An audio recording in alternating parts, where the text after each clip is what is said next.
nba Elizabeti mɔyilon sida a mɔyida denkɛ la a siɲɔlu ni a bademalu k'a mɛn ko fama bara hinɛ a la ka koba kɛ a ɲɛ olu bɛɛ sewada fɛ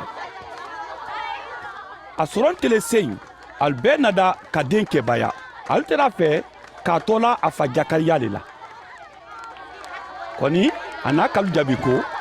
o tɛ bɛn a tɔgɔ le ko yaya ali k'a fɔ a ɲɛ ko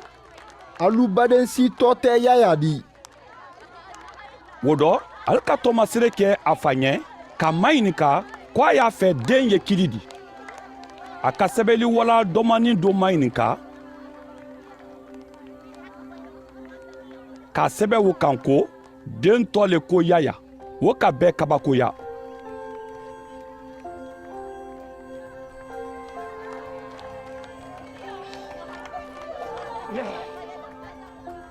o kɛ i kɔrɔ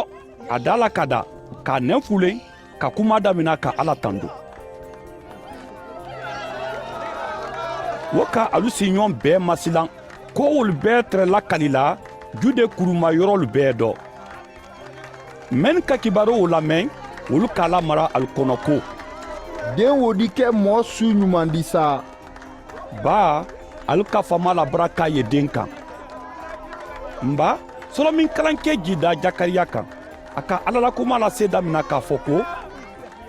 duba ye faama ɲɛ israyeli kalu mari ba a bara na bɔ ala mɔɔlu ma ka alukan hɔrɔya ani a bara kisi ko barakanɛ na wuli an tɛma ka bɔ a la baaraden dawuda bɔnsɔn dɔ i yo a k'a fɔ ɲamɛn ka fada a la kela kalanke kɔrɔlu da dɔ kan na kisili ka bɔ an juulu ma ani ka bɔ an goyana mɔɔlu bolo ka a la hinɛ yira ka an falu la ka a hankili to a la dɛ kalanke rɔ a ka a kalili mɛn na an bɛnba iburahima ɲɛ ko an de ka hɔrɔya ka bɔ an julu bolo ka a bato silanbaliya dɔ ani saniya ni telenbaya dɔ a ɲɛna an na lonu bɛɛ dɔ ani i le den a di fɔ i ma fana ko kɔrɔtanin b'a la kela kamasɔrɔ i di bila faama ɲɛ